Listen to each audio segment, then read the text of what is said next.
You know, last night I had a bad taste in my mouth, and when I made my video, I was angry.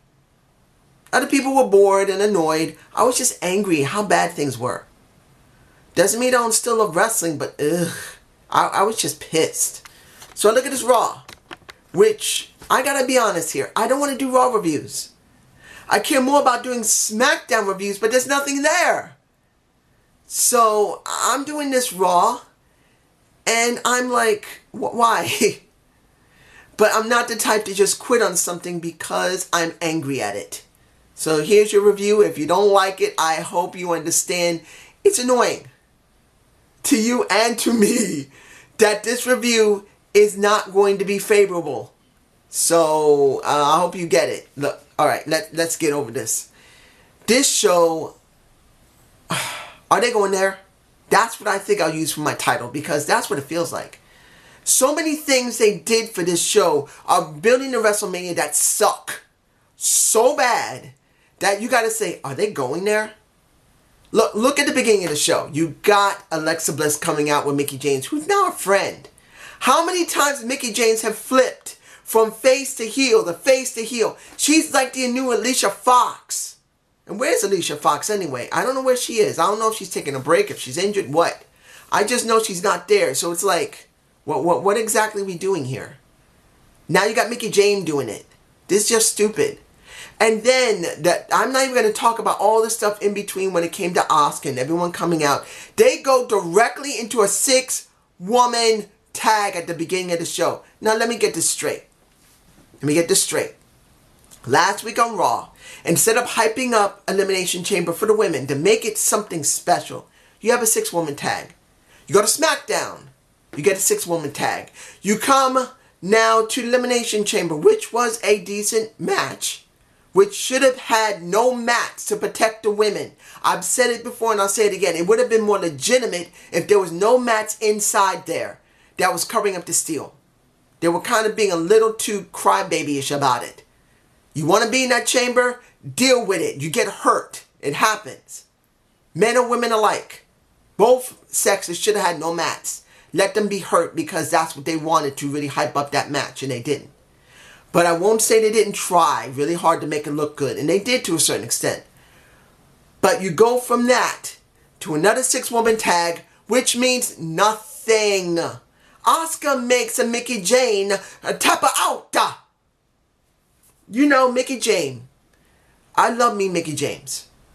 She is a woman that is so badly booked and untapped. She could have been champion, and she should be the one that Asuka's challenging. Like it was in NXT when Mickie James came back. Mickie James went after the one who is the champ, and that was Asuka.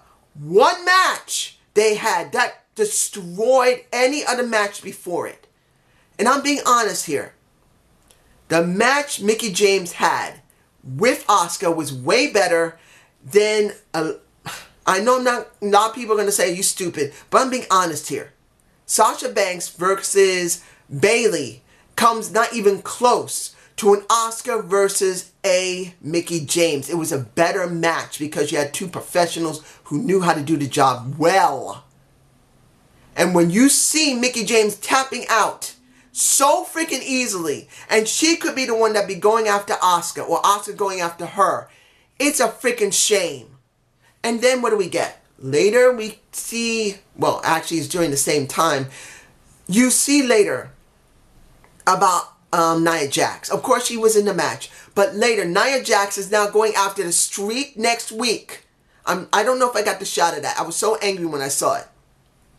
You're telling me you just gave Asuka and Nia Jax a match yesterday, which was good, but still means nothing because Nia Jax has not been booked properly at all. And now you're throwing Nia Jax again at an Asuka. Are you seriously stupid, WWE?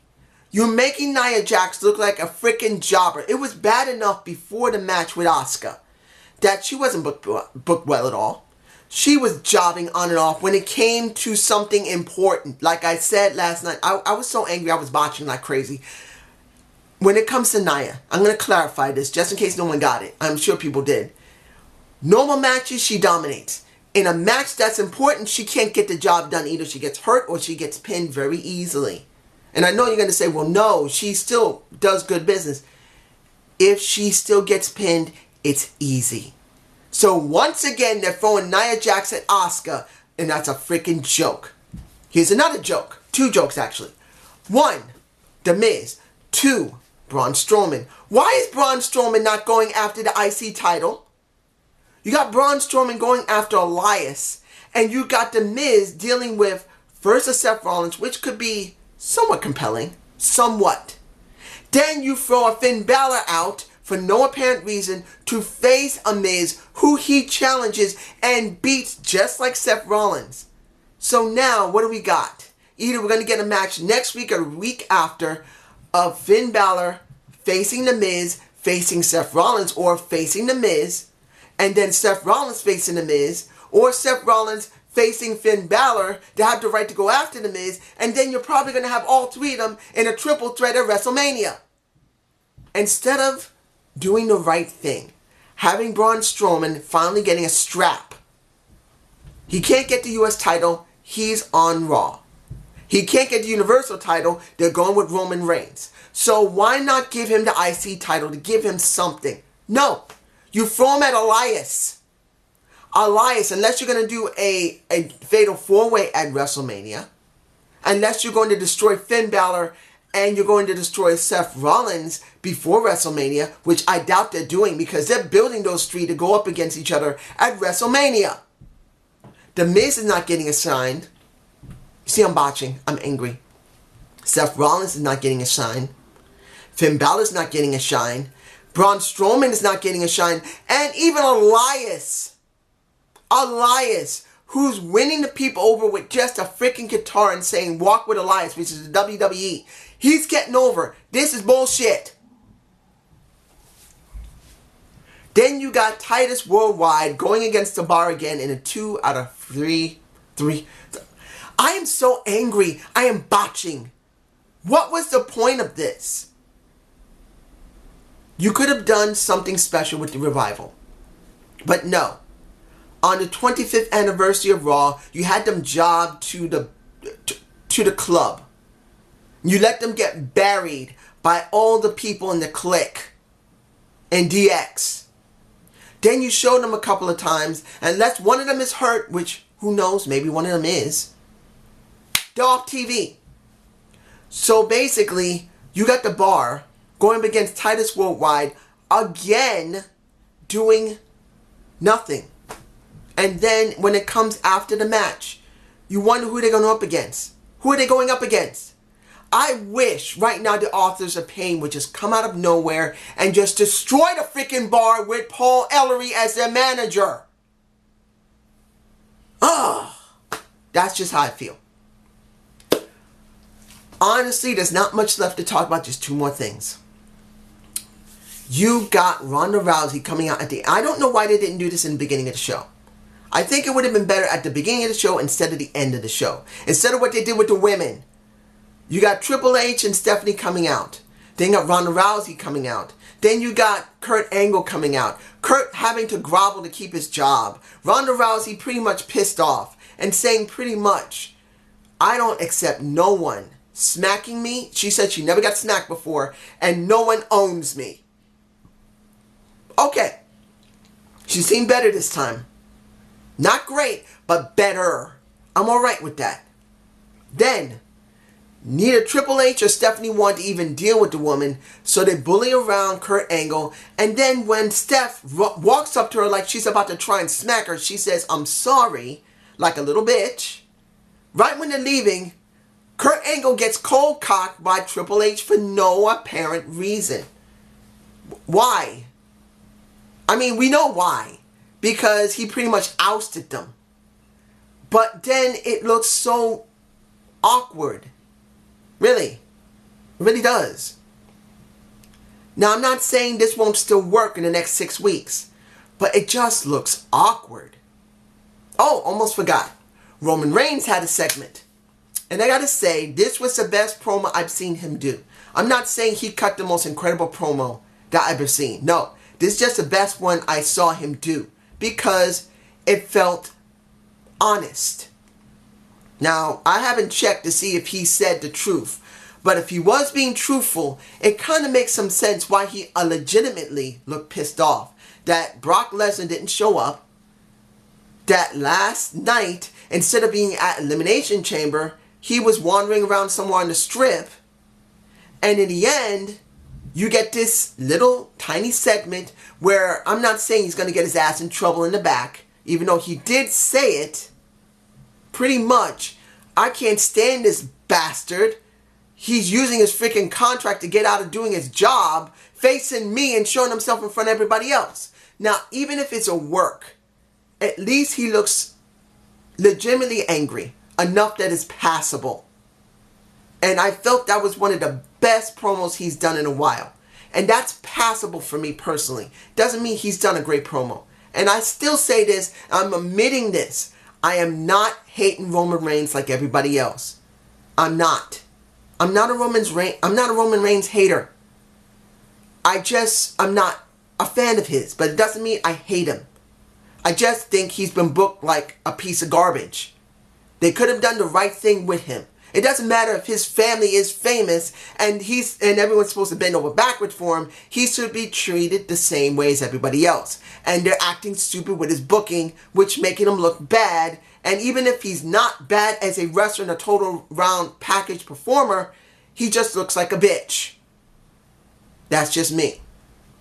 Finally, the last thing I'm talking about, Johnny Anthony. Why am I saying John Anthony Cena? Why? I don't know why.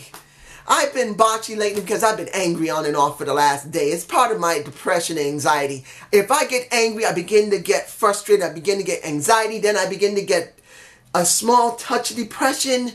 And then sometimes it'll cycle back to being angry again. And then getting depressed. It's so confusing. But anyway, you got John Cena saying pretty much, I have no clear path. But I only have one possible option. I want The Undertaker. He's in my face. I can't do that little mic thing in my hand. No. He's in my face. Now I'm taking him away. And now this is what a lot of people have been wanting. But let's be honest here. This is too little too late. Look, I said this possibly last year, the year before.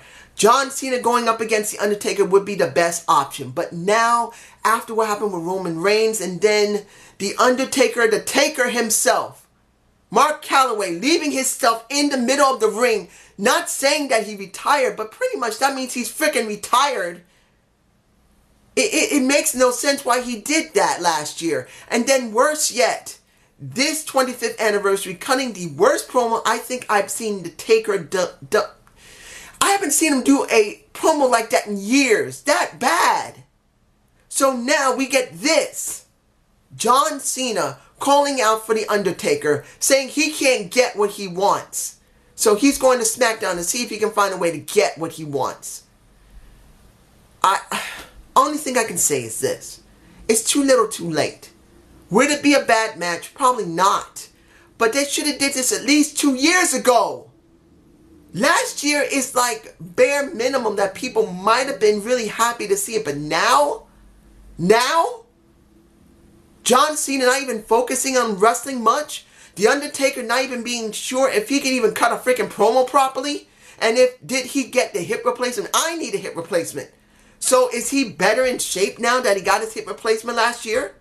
Is he better in shape now to actually go in the ring with John Cena? Even though he hasn't been working in the ring, he's in better shape. He's in his almost mid-40s now. He's like 42, 41, 42 years old. He's still in pretty good shape. I am so hoping if they do this works. Because if John Cena and The Undertaker turns out bad, why do I even care about WWE? I think I should start watching the Indies and doing reviews on that. But that's where I'm going to stop it. You guys tell me how you feel below. Have a good day. Have a good night. Peace!